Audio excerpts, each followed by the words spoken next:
ایسے ہی wash basin میں، جو واش بیسن ہمارے اٹیچ باتھ روم میں یا کہہ لیجیے غسل خانے وغیرہ میں لگے ہوتے ہیں، تو وضو تو ہو جائے گا کھڑے ہو کر کے، لیکن یہ ادب کے خلاف ہے۔ کیا ہے یہ؟ ادب کے خلاف ہے۔ ادب یہی ہے کہ بیٹھ کر کے قبلہ رخ ہو کر کے وضو کرنا چاہیے۔ سرکار دو عالم صلی اللہ علیہ وسلم کا یہی طریقہ تھا اور یہی معمول تھا۔ دوسری وجہ یہ بھی ہے کہ کھڑے ہو کر کے اگر وضو کریں گے، ظاہر ہے پانی کی چھینٹیں نیچے گریں گی، اور پانی کی چھینٹیں نیچے گریں گی، ظاہر ہے وہ کپڑوں کے اوپر بھی گریں گی، تو کپڑے بھی ملوث ہوں گے۔ واش بیسن میں ہے تو جب چہرہ دھوئے گا تو وہ چھینٹیں آدمی کے چہرے کے اوپر بھی آئیں گی، کپڑوں کے اوپر بھی آئیں گی، یہ پورا حصہ یہاں کا بھیگ جاتا ہے، خراب ہو جاتا ہے۔ تو اگرچہ وضو تو ہو جائے گا، لیکن ادب کے خلاف ہے، چھینٹیں پڑتی ہیں کپڑوں کے اوپر، تو اس لیے بہتر یہی ہے کہ بیٹھ کر کے کیا جائے۔ لیکن اگر بیٹھنے کا موقع نہ ہو، کوئی اور دوسری جگہ نہ ہو جہاں جا کر کے وضو کر سکتے ہوں، تو پھر یاد رکھیے کہ ایسے ہی کھڑے ہو کر کے بھی وضو ہو جائے گا۔ الحمدللہ، ٹھیک ہے۔ آگے چلیے، چوتھا سوال ہے، آج کل سوشل میڈیا پر ایک پوسٹ چل رہی ہے جس میں ٹی وی بنا ہوا ہے اور ٹی وی کے نیچے ایک تحریر لکھی ہوئی ہے۔ تحریر یہ ہے کہ پہلے زمانے میں پورے محلے میں ایک ٹی وی ہوتا تھا اور مسجد کے خطیب کی یعنی امام صاحب کی اسی سے دشمنی ہوتی تھی، مگر آج ہر خطیب کا، ہر امام کا اپنا یوٹیوب چینل ہے، ٹی وی پر اپنا یوٹیوب چینل ہے۔ تو گویا کہ ایک اعتبار سے علماء کو یہاں غلط ثابت کرنے کی کوشش کی جا رہی ہے اور علماء پر الزام لگایا جا رہا ہے کہ پہلے تو لوگ ٹی وی کے خلاف تھے، پہلے کے علماء، اور اب خود یوٹیوب چینل بنائے بیٹھے ہیں ٹی وی کے اوپر۔ تو گویا یہ علماء پر ایک اعتبار سے اعتراض ہے اور ان کی شبیہ کو داغدار کرنے کی کوشش کی جا رہی ہے۔ بھائی کا سوال یہ ہے کہ جی یہ کیا ہے؟ تو اس کے جواب میں بس میں اتنا ہی کہوں گا جو حضرت علی رضی اللہ عنہ کا فرمان تھا، کلمۃ حق ارید بہ الباطل، کلمہ تو صحیح ہے، سچ ہے، مگر اس سے غلط مراد لیا جا رہا ہے اور غلط طریقے سے اس کو پیش کیا جا رہا ہے۔ دیکھیں پہلے زمانے میں کیا، آج بھی ٹی وی جو ہے نا، ٹی وی اس کو علماء نے ام الخبائث قرار دیا ہے، چونکہ ٹی وی میں اتنی غلط حرکتیں ہوتی ہیں یا اتنی غلط چیزیں، فواحش، منکرات، ایسے مناظر ہیں کہ آپ چاہ کر کے بھی گناہ سے نہیں بچ سکتے۔ ٹی وی میں کیا آتے ہیں؟ گانے، فلمیں، سانگس وغیرہ، یہ سب چیزیں آتی ہیں۔ نیوز وغیرہ برائے نام ہے، بہت کم ہے، اور نیوز کے درمیان بھی ایسے ایڈز آتے رہتے ہیں غیر محرموں کے جن کا دیکھنا پہلے جائز نہیں ہوگا۔ تو ٹی وی تو ام الخبائث ہے، اس میں کہیں خیر کا راستہ ہے ہی نہیں، تو اس لیے پہلے بھی علماء ٹی وی کے خلاف تھے، آج بھی ٹی وی کے خلاف ہے۔ پہلے بھی محلے کے خطیب کی دشمنی تھی، آج بھی محلے کے خطیب کی دشمنی ہے، ٹھیک ہے۔ پہلے ٹی وی تھا، اتنے آسان راستے نہیں تھے، یوٹیوب یہ سب چیزیں پہلے اتنا نہیں تھا ان کا۔ آج کل فری انٹرنیٹ ہو گیا ہے، وائی فائی آ گیا ہے، بہت ساری سہولتیں ہو گئی ہیں، تو اس لیے اب یوٹیوب، سوشل میڈیا، دوسرے پلیٹ فارم آ گئے ہیں، جبکہ پہلے نہیں تھے، پہلے صرف ٹی وی، وی سی آر، یہی سب چیزیں تھی۔ تو چونکہ ٹی وی ام الخبائث، حرام چیزوں کا جڑ تھا، گڑ تھا، تو اس لیے علماء منع کرتے تھے اور خطیب کی دشمنی تھی، ظاہر ہے، میں بھی جانتے ہیں، آپ بھی جانتے ہیں، اس میں کوئی مذاکرہ نہیں ہے۔ اب جو مغالطہ ڈالنے کی کوشش کی جا رہی ہے کہ اب ہر عالم کا اپنا یوٹیوب چینل ہے، تو میرے بھائی بس اتنا ہی کہوں گا کہ علماء کے جو یوٹیوب چینل ہیں وہ گانوں کے نہیں ہیں۔ علماء جو یوٹیوب پہ بیٹھے ہیں اپنے چینل لیے ہوئے، کوئی آپ کو گانے نہیں سنا رہے ہیں، کوئی آپ کو فلمیں نہیں دکھا رہا ہے، کوئی آپ کو گندی چیزیں نہیں دکھا رہا ہے، غلط کام نہیں کر رہے ہیں۔ علماء جو ہیں ان کی کوشش صرف اور صرف یہی ہے، بلکہ میں خود آپ سے بتا رہا ہوں، اپنا تجربہ میں آپ کو بتا رہا ہوں کہ بہت سارے علماء نے صرف اس وجہ سے یوٹیوب چینل کھولے ہوئے ہیں کہ لوگ ان سے مسئلے مسائل پوچھنے آتے نہیں ہیں، علم سیکھنے آتے نہیں ہیں۔ اب ظاہر ہے کہ وہ لوگوں تک دین کیسے پہنچائے، لوگ تو ان تک آ نہیں رہے ہیں، لوگ ان تک نہیں آ رہے ہیں، تو ان کو لوگوں تک پہنچنا ہے۔ اب کسی کے دروازے پہ جائیں گے، کنڈی کھٹکھٹائیں گے 2 بار 4 بار، آگے سے آگے پھر وہ گالی دے گا، ٹھیک ہے، بہانے کرے گا یا دوسری چیزیں کرے گا، غلط حرکتیں کرے گا۔ تو اس لیے علماء نے اس کا ایک آسان راستہ یہ نکالا کہ جب لوگ ہم تک نہیں آتے ہیں، ہم لوگوں تک پہنچیں گے۔ وہی لوگ جو دن بھر گانے فلمیں دیکھتے رہتے ہیں، کم سے کم ایک بار تو میری ویڈیو دیکھیں گے نا، میں جو اسے دین کی باتیں بتانا چاہ رہا ہوں، دین جو اس تک میں پہنچانا چاہ رہا ہوں، تو ایک بار تو وہ سنے گا۔ ہو سکتا ہے دل بدل جائے، جن غلط کاموں میں لگا ہوا ہے، دن بھر گانے فلمیں الٹی سیدھی چیزیں دیکھتا رہتا ہے، تو ہو سکتا ہے میرے ایک ویڈیو سے یا دوسرے علماء کی ویڈیو سے دل بدل جائے۔ تو اس وجہ سے علماء نے اپنے یوٹیوب چینلز بنائے ہوئے ہیں، اور تمام علماء آپ دیکھ لیں، کوئی غلط چیز آپ کو اس میں نہیں ملے گی۔ سب کیا ہے، کوئی نعت پڑھ رہا ہے، کوئی نورانی قاعدہ سکھا رہا ہے، کوئی قرآن پڑھ کر کے آپ کو بتا رہا ہے، کوئی دین کے مسئلے مسائل آپ کو بتا رہا ہے، کوئی دوسرے مسائل اور دوسری پرابلم کا سلوشن آپ کو بتا رہا ہے۔ تو جتنے بھی علماء کے یوٹیوب چینل ہیں، سب کے سب دینی اور فوائد پر مشتمل چیزیں اس کے اندر آپ کو موجود ہیں۔ تو بتائیے یہ غلط کہاں سے ہو گیا؟ اور آپ اس کو غلط کیسے کہہ سکتے ہیں جبکہ یہ فائدے ہی فائدے کی چیزیں ہیں، اس میں فائدے ہی فائدے ہیں، کم سے کم اس سے تو بہتر ہے نا جو آپ غلط چیزیں دیکھ رہے ہیں، اگر کسی عالم کا یہ دیکھ لیں گے تو آپ کو فائدہ ہوگا۔ کتنے لوگ ایسے ہیں جو مولا طارق جمیل سے نہیں مل سکتے ہیں مگر یوٹیوب پہ ان کو بیان دیکھتے ہیں تو دل میں رونا آتا ہے، اچھے ارادے کر کے لے کے اٹھتے ہیں، اور دوسرے اس طرح کے بہت سارے علماء ہیں تو ان تک دین کے مسئلے مسائل پہنچتے ہیں، دین کی باتیں پہنچتے ہیں، دین کے رہبری ان تک پہنچتی ہے، تو فائدہ جا رہا ہے میرے بھائی، غلط چیزیں نہیں جا رہے ہیں۔ تو اس لیے آپ کا اس کو الزام بنا کر کے پیش کرنا، غلط لوگوں میں بات کرنا، منفی سوچ پیدا کرنا، علماء کے شبیہ کو داغدار کرنا، ان کے اوپر الزام لگانا قطعاً درست نہیں ہے، کیونکہ علماء جو اس پلیٹ فارم سے کام کر رہے ہیں وہ عوام کے فائدے کے لیے ہی کر رہے ہیں اور دین کی باتیں ہی پہنچا رہے ہیں۔ اس لیے میں نے کہا کلمۃ حق ارید بہ الباطل، کہ کلمہ تو صحیح ہے، بات تو صحیح ہے، مگر غلط طریقے سے اس کو بنا کر کے پیش کیا جا رہا ہے۔ صحیح یہ ہے کہ یہ جتنے یوٹیوب چینلز، دینی چینلز ہیں، سب سے عوام کو فائدہ ہی ہو رہا ہے۔ ٹھیک ہے، یہ سوال ہو گیا، چلیے آگے چلیے۔ ایک بھائی کا سوال ہے، اگلا سوال ہمارا، کہ چوری کی چیز خریدنا بیچنا کیسا ہے؟ دیکھیے بیچنا ظاہر ہے کہ بیچنا تو جائز نہیں ہوگا، جس بندے نے چوری کی ہے تو چوری کی چیز تو جس کی اصل مالک کی ہے اس کے پاس لوٹانا چاہیے، اس کو اللہ سے توبہ استغفار کرنا چاہیے۔ تو چوری کی چیز چوری کرنے والے کے لیے بیچنا جائز نہیں ہے، اور جو پکا سچا مسلمان ہوگا جس کے دل میں ذرا بھی اللہ کا ڈر ہوگا تو وہ چوری نہیں کرے گا، اور اگر شیطانی وسوسے سے اس سے چوری ہو گئی ہوگی تو وہ اس کو جا کر کے واپس کرے گا۔ جس بندے کی ہو گئی ہے اس کو کسی نہ کسی طریقے سے اس کو واپس کر دے گا جس کے دل میں ذرا بھی اللہ کا ڈر ہوگا۔ لیکن اگر کسی کے دل میں اللہ کا ڈر نہیں ہے یا وہ مسلمان ہی نہیں ہے، چوری کر لی اور اب بازار میں دھندا لگا کر کے بیچ رہا ہے،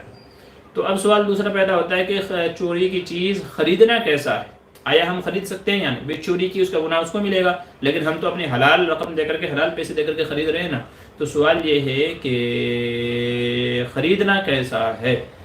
جواب یہ ہے کہ اگر آپ کو پتا ہے کہ یہ چیز چوری کی ہے، اگر آپ کو پتا ہے کسی بھی ذریعے سے، آپ کو پتا، آپ نے چوری کرتے دیکھا یا کسی نے اس کے بارے میں بتایا یہ چیزیں چوری کرتا ہے، یا آپ نے چیز کو دیکھ کر کے اندازہ لگا لیا کہ یہ اس کی نہیں ہے، چوری کی ہوئی ہے، کسی بھی ذریعے سے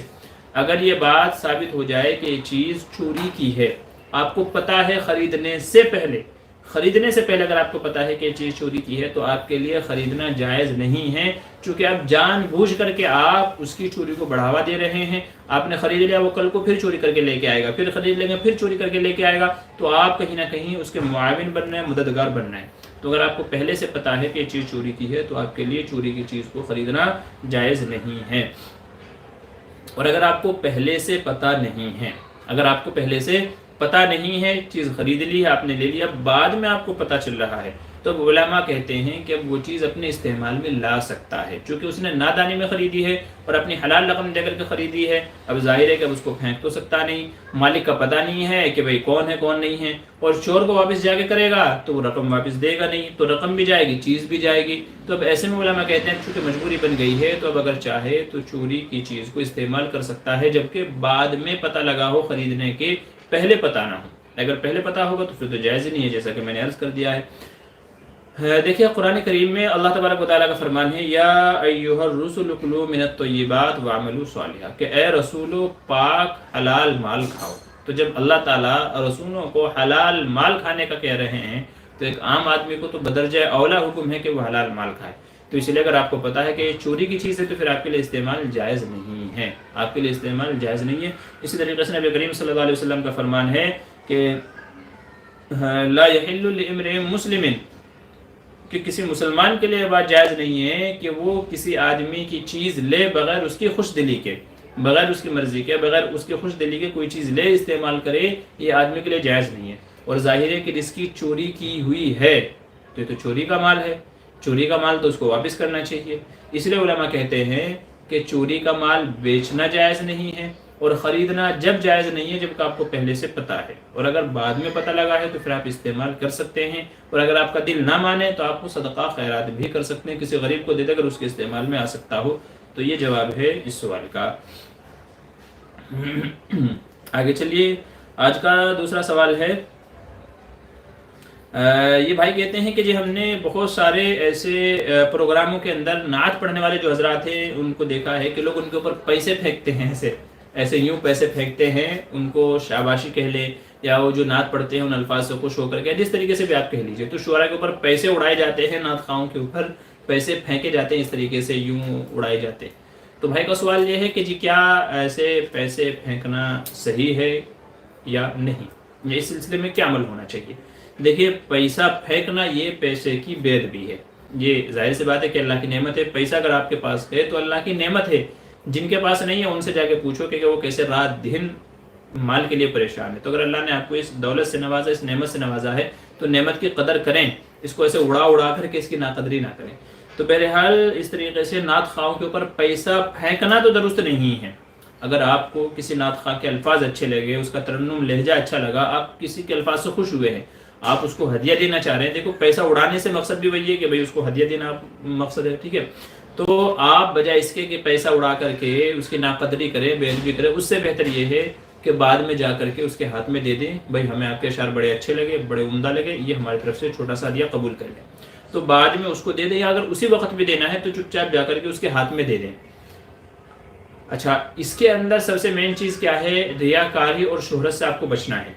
عموماً جو لوگ اڑاتے ہیں پیسہ، ان کا مقصد ہی یہ ہوتا ہے کہ لوگ دیکھیں گے، چونکہ ویڈیو تو ریکارڈ ہو رہی ہوتی ہے، ویڈیو تو شوٹ ہو رہی ہوتی ہے، تو لوگ پیسہ اڑاتے ہوئے دیکھیں گے تو ہماری واہ واہی ہوگی، اس نے اتنا پیسہ اڑایا، ادھر اس نے اتنا پیسہ دیا، اس کو پیسوں میں تول دیا، یوں کر دیا، کر دیا۔ تو ان دینے والوں کے پیچھے کیا مقصد ہوتا ہے؟ ان کا ریاکاری ہوتی ہے، شہرت ہوتی ہے، اور اگر کسی عمل کے پیچھے ریاکاری شہرت ہو جائے تو یاد رکھے کہ وہ عمل ناجائز ہو جاتا ہے، ٹھیک ہے، اس کا ثواب آپ کو نہیں ملے گا، پھر اس کا ثواب اس کو نہیں ملے گا، چونکہ وہ اللہ کی رضا کے لیے ہے ہی نہیں، اس میں سے اخلاص ختم ہو گیا، تو جب اخلاص ختم ہو گیا تو پھر اس کا ثواب آپ کو نہیں ملے گا۔ تو اس لیے ریاکاری شہرت سے بچنا ہے، کسی کو انعام دینا ہے تو چپ چاپ سے جا کر کے اس کو دے دے، اور لینے والے کے لیے بھی یہ ہے کہ وہ کسی سے انعام کی تمنا نہ رکھے،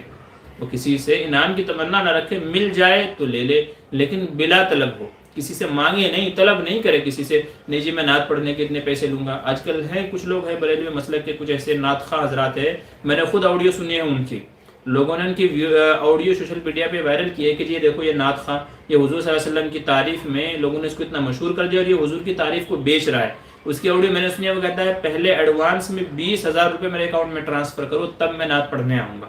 تب میں نعت پڑھنے آؤں گا۔ تو بتائیے ایسے نعت خواہ حضور کی تعریف کو بیچ نہیں رہے تو اور کیا کر رہے ہیں؟ ان کو تو پڑھنے کا ثواب مل ہی نہیں رہا، الٹا گنہگار ہو رہے ہیں کہ وہ تھوڑے سے مال کے بدلے میں تعریف کر رہے، تو پیسے کے بدلے میں نے آپ پیسہ دو گے تو میں آگے تعریف کروں گا حضور کی، نہیں تو میں تعریف نہیں کروں گا، پہلے میرے اکاؤنٹ میں پیسے ڈالو۔ یہ آڈیو میں نے خود سنی ہے۔ تو اس طرح کے لوگ بھی پائے جاتے ہیں۔ بلکہ آپ کو ایک عجیب واقعہ میں بتاؤں، بہت تقریباً 4 سال پہلے کی بات ہے، ہمارے اپنی مسجد میں 12 ربیع الاول کے موقع پر ایک پروگرام رکھا گیا، چونکہ ہماری مسجد کے اندر کچھ لوگ ہیں جو بریلوی خیالات کے ہیں مگر مجھ سے متاثر ہیں، تو بہرحال ہمارے یہاں ایک پروگرام رکھا گیا جس کے اندر میں نے بیان کیا، اور سیرت کے اوپر میں نے بڑا جو ہے اچھا بیان کیا، تقریباً 1 سوا گھنٹہ 1.5 گھنٹہ میرا بیان رہا حضور صلی اللہ علیہ وسلم کی سیرت کے اوپر اور اس سے جو حاصل ہونے والے سبق ہیں اس کے اوپر۔ تو جب پروگرام ختم ہو گیا تو انہی میں سے ایک ساتھی مجھے ایسے مسافر میں کچھ پیسے دینے لگا، کچھ ہدیہ دینے لگا، تو میں منع کر دیا، نہیں بھائی مجھے نہیں چاہیے۔ وہ دینے لگا مگر میں نے زبردستی انکار کر دیا، میں نے منع کر دیا کہ بھائی نہیں مجھے پیسے نہیں چاہیے۔ آپ کو سن کر تعجب ہوگا کہ وہ شخص اس بنا پر مجھ سے ناراض ہو گیا،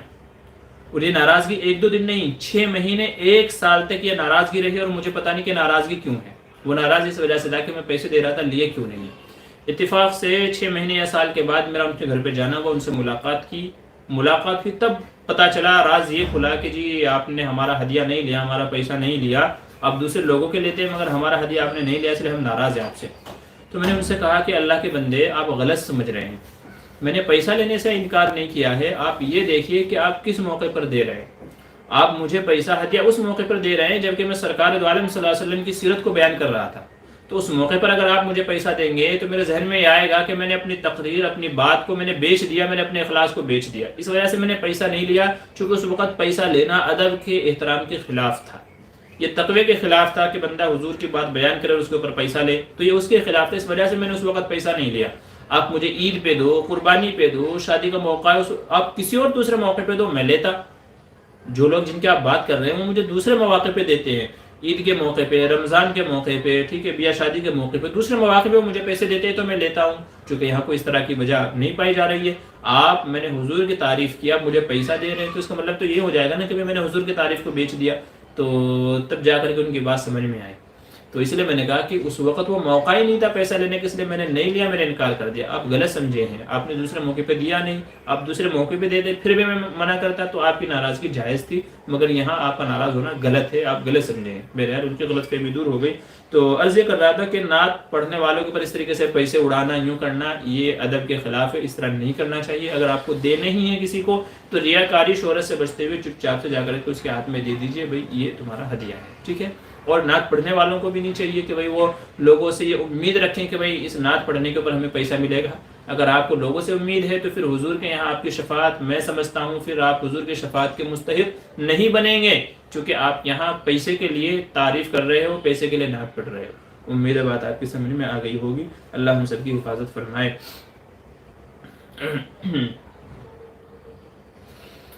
آگے چلیے. آج کا سوال ایک یہ ہے کہ بڑا تالاب کب ناپاک شمار ہوگا؟ بڑا تالاب کب ناپاک شمار ہوگا؟ ایک شخص کہتے ہیں کہ جی ہماری امی یہ کہتی ہیں کہ جو بڑا تالاب ہے نا تو اس میں کتنی بھی ناپاکی کیوں نہ گر جائے وہ ناپاک نہیں ہوتا، اس سے وضو غسل اور سب درست ہے. تو بڑا تالاب ہے، حوض ہے، ٹھیک ہے، تو وہ کب ناپاک ہوگا کب پاک ہوگا، اس کے سلسلے میں کیا مسئلہ ہے؟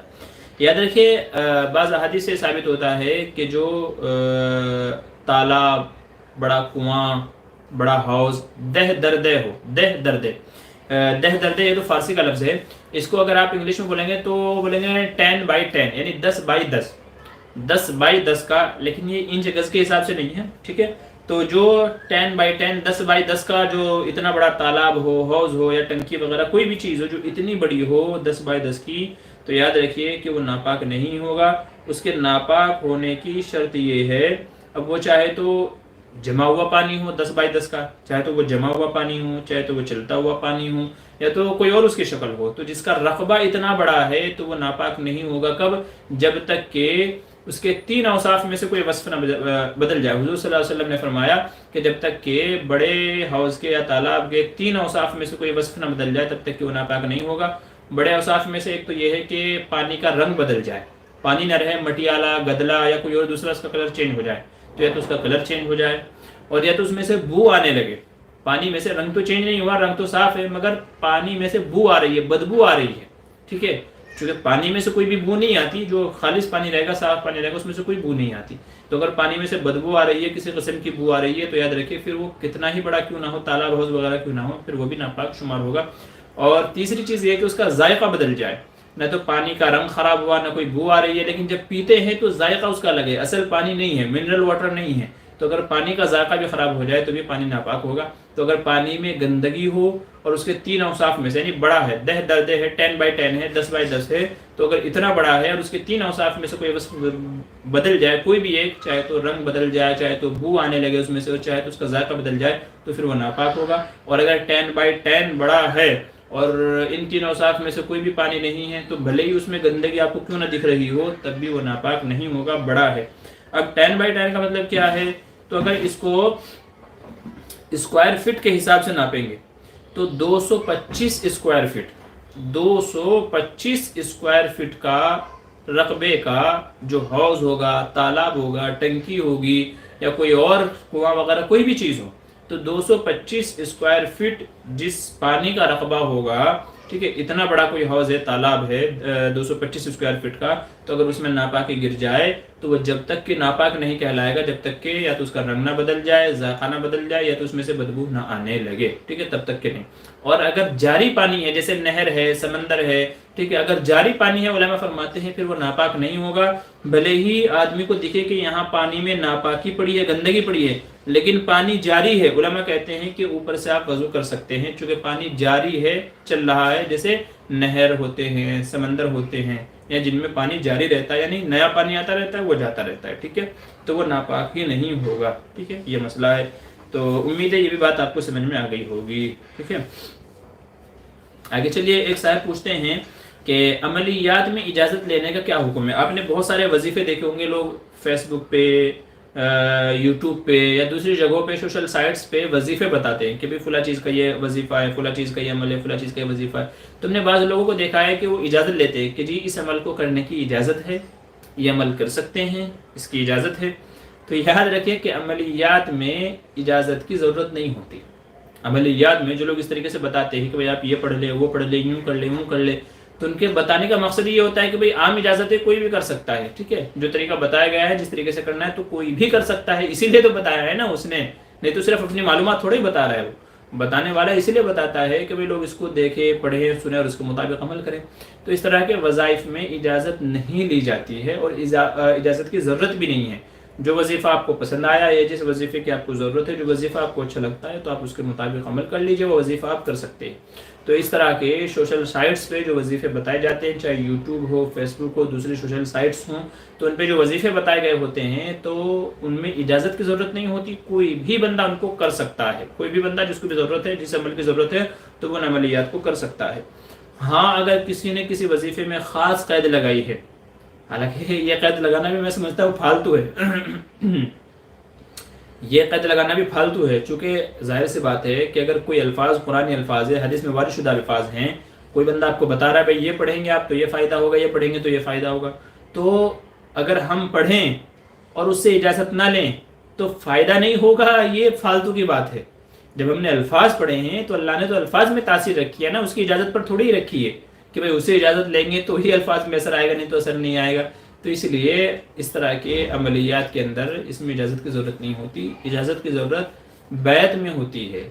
حدیث کی سند میں ہوتی ہے۔ دوسری چیزیں ہیں جن میں اجازت کی ضرورت ہوتی ہے کہ جب تک کہ میرا پڑھانے والا استاذ مجھے اجازت نہیں دے گا کہ بھائی آپ حدیث پڑھانے کے لائق ہیں اور آپ کو میں اجازت دیتا ہوں کہ آپ میری سند سے، میرے واسطے سے احادیث دوسروں کو پڑھا سکتے ہیں، نقل کر سکتے ہیں، تب تک کہ وہ نہیں ہوتی۔ ایسے ہی کسی سے بیعت کرنا ہے تو جب تک کہ میرے شیخ مجھے اجازت نہ دے دے تب تک کہ میں آگے کسی سے بیعت نہیں کر سکتا، چونکہ شیخ مجھے جب اجازت دیں گے جب وہ مجھے پرکھ لیں گے، جانچ لیں گے اور میں اس لائق ہو چکا ہوں گا تبھی وہ مجھے اجازت دیں گے، نہیں تو ایسے تو ہر کوئی ادکشرا کوئی بھی کسی کو بھی بیعت کرنے لگ جائے گا۔ پھر تو دنیا میں ہر آدمی شیخ اور مرید اور ولی اللہ اور پیر کامل آپ کو نظر آئے گا کہ من تو حاجی بگو ہم تو مرا قاضی بگو، میں تجھے حاجی کہوں گا تو مجھے قاضی کہتے رہنا، تو پھر تو ہر شخص جو ہے پیر بن جائے گا، ولی اللہ بن جائے گا۔ تو اس طرح کی بعض چیزیں ہیں جن میں اجازت کی ضرورت ہوتی ہے، لیکن یہ جو عملیات وغیرہ کی جو چیزیں ہیں ان میں اجازت کی ضرورت نہیں ہوتی ہے، ٹھیک ہے۔ چلیے آج کا آخری سوال یہ ہے، ایک شخص کہتے ہیں کہ جی ایک آدمی کی 2 بیویاں ہیں، اس شخص کا انتقال ہو گیا تو بعض لوگ یوں کہہ رہے ہیں کہ ان 2 میں سے عدت کے اندر صرف ایک بیٹھے گی، ایک بیوی کام کاج کرے گی، باہر جا کر کے ایک بیوی کام کاج کرے گی اور ایک عدت میں بیٹھے گی، تو صحیح مسئلہ کیا ہے؟ جواب یہ ہے کہ صحیح مسئلہ یہ ہے کہ دونوں بیویوں پر عدت واجب ہے، شوہر تو دونوں کا تھا نا، تو جب شوہر دونوں کا تھا تو عدت بھی دونوں کے اوپر واجب ہوگی۔ اور جو قرآن کریم میں کہا گیا کہ والذین یتوفون منکم ویذرون ازواجا، دیکھیں یہاں بھی ازواج جمع لایا گیا، ٹھیک ہے، زوجہ کی جمع ازواج لایا گیا، ویذرون منکم ازواجا یتربصن بانفسہن، تو یہ کہا گیا کہ ان کی عدت کیا ہے، 4 مہینہ 10 دن ہے، جو بیویاں چھوڑ جائیں، ازواجہ یہ جمع ہے، جمع کا لفظ لایا گیا ہے کہ اگر شوہر کا انتقال ہو جائے اور اس کی کئی ساری بیویاں ہیں تو پھر ان کے اوپر عدت ہے 4 مہینہ 10 دن۔ تو بیوی 1 ہو 2 ہو 3 ہو تو سب کی سب عدت کریں گے، کسی ایک کے لیے بھی گھر سے باہر نکلنا بغیر شرعی عذر کے، سخت مجبوری کے جائز نہیں ہے، لہٰذا یہ کہنا کہ جی ایک گھر میں عدت کرے گی ایک باہر جا کر کام کاج کرے گی تو یہ جائز نہیں ہے۔ ہاں اگر وہ بیویاں ایسی ہیں کہ ان کے پاس کھانے پینے کے لیے راشن نہیں ہے اور عدت کے زمانے کا خرچہ نہیں ہے، نان نفقہ نہیں ہے، کوئی اور دوسرا بھی نہیں ہے جو دیکھ بھال کو ضرورت کر سکے یا باہر سے سودا سلف لا سکے یا ان کی ضروریات کو پورا کر سکے، کوئی ہے ہی نہیں ان کے پاس میں، تو پھر ایسی مجبور اور لاچار عورتوں کے بارے میں علماء فرماتے ہیں کہ وہ چاہے دونوں بھی جا سکتی ہیں، کوئی ایک بھی جا سکتی ہے، صرف دن میں، رات تو واپس اسی گھر میں آ کے گزارنی ہے، رات میں کام کاج کیا باہر جانے کی اجازت بالکل نہیں ہے، ٹھیک ہے۔ تو جن کے پاس نان نفقہ نہیں ہے، خرچہ نہیں ہے، ایسی عورتیں دن میں باہر جا کر کے اپنے خرچے کا انتظام کر سکتی ہیں، اب وہ چاہے کہیں نوکری کرتی ہوں، چاہے کسی گھر میں کام کاج کرتی ہوں یا سلائی وغیرہ کوئی اور کوئی بھی دوسرا کام کر سکتی ہو، تو دن میں وہ جا کر کے اپنی ضروریات کا انتظام کر سکتی ہیں۔ یہ نہیں ہے کہ ایک جائے گی دوسری نہیں جائے گی، دونوں کو جانا ہے تو دونوں چلی جاؤ اگر دونوں ضرورت مند ہیں، اور اگر ایک کے جانے سے کام چلتا ہے تو ایک چلی جائے، کوئی بھی چلی جائے۔ تو بہرحال یہ مسئلہ ہے، ایسا نہیں ہے کہ ایک عدت کرے گی ایک جائے گی، ایسا نہیں ہے۔ اگر دونوں کے پاس عدت کے زمانے کا خرچہ ہے، نان نفقہ ہے، تو پھر کسی کو بھی باہر جانے کی اجازت نہیں ہوگی، پورا عدت کا زمانہ گھر میں ہی رہ کر کے گزارنا ہے۔ اور اگر خرچہ نہیں ہے، کوئی دیکھ ریکھ کرنا والا نہیں ہے، تو پردے میں رہ کر کے جتنے میں ضرورت پوری ہو جائے، صرف دن میں اتنی دیر تک کے لیے باہر جانے کی اجازت ہوگی، اس سے زیادہ کی اجازت نہیں ہوگی۔ تو یہ مسئلہ ہے لوگوں میں جو آپ نے جو بتایا ہے تو وہ غلط ہے، ویسا نہیں ہے، صحیح مسئلہ یہ ہے جو میں نے آپ کو بتایا ہے، ٹھیک ہے۔ تو یہ تھے آج کے ہمارے ہفتے بھر کے سوالات۔ سارے سوالات بہت اچھے ہیں اور کافی کچھ سیکھنے کو ملا ہوگا۔ ہمارے تو مطالعے میں اور معلومات میں اضافہ ہوتا ہی ہے، آپ حضرات کے بھی علم مطالعے میں اضافہ ہوا ہوگا، ٹھیک ہے۔ تو یہ تھے سوالات۔ اگر ہمارے کوئی ساتھی چاہتے ہیں کہ ان کے سوالوں کا بھی اسی طریقے سے تفصیل سے جواب دیا جائے، چونکہ سنڈے کو تو زیادہ تفصیل نہیں ہوتی، بس مختصراً جواب دے دیا جاتا ہے، یہاں تھوڑا تفصیل سے ان کو بتا دیتے ہیں۔ تو اگر کوئی ساتھی چاہتے ہیں کہ ان کا مسئلہ تھوڑا یونیک ہے، الگ ہے، اور یا تو اس کا سوال اب تک کے نہیں دیا، اس سوال کا جواب اب تک کے نہیں دیا گیا، یوٹیوب پہ اس طرح کے سوال کا جواب نہیں ہے، اور آپ چاہتے ہیں کہ اس سوال کو بتایا جائے، تفصیل سے بتایا جائے، تو پھر وہ آپ ہم کو ہمارے واٹس ایپ پہ، فیس بک پہ، یا تو یوٹیوب کے کمنٹ میں کہیں بھی آپ ہم کو وہ سوال لکھ کر کے بھیج دیجیے انشاءاللہ۔ تو پھر ہم جمعرات کے دن جو ہمارا یہ پروگرام ہوتا ہے، سوال جواب لائیو پروگرام ہوتا ہے، انشاءاللہ پھر اس میں اس سوال کا جواب دے دیں گے۔ تو بس یہی تھی آج کی ہماری جمعرات کی مجلس۔ کئی سارے غالباً 9 کے آس پاس یہ سوالات تھے ہمارے، تقریباً 9 کے آس پاس، ٹھیک ہے، اور سب اچھے ہی سوالات تھے۔ امید ہے آپ کو پسند آئے ہوں گے، تو آپ حضرات خود بھی سنیں اور جو عمل کرنے کی چیزیں ہیں عمل کریں، جن سے بچنا ہے ان سے بچیں، اور اپنے دوست و احباب دوسروں کو بھی شیئر کریں، ٹھیک ہے۔ تو چلیے اجازت چاہیں گے آپ سے، پھر آپ سے ملاقات ہوگی اتوار کے دن۔ تب تک کے لیے خدا حافظ، اجازت دیجیے۔ السلام علیکم ورحمۃ اللہ وبرکاتہ۔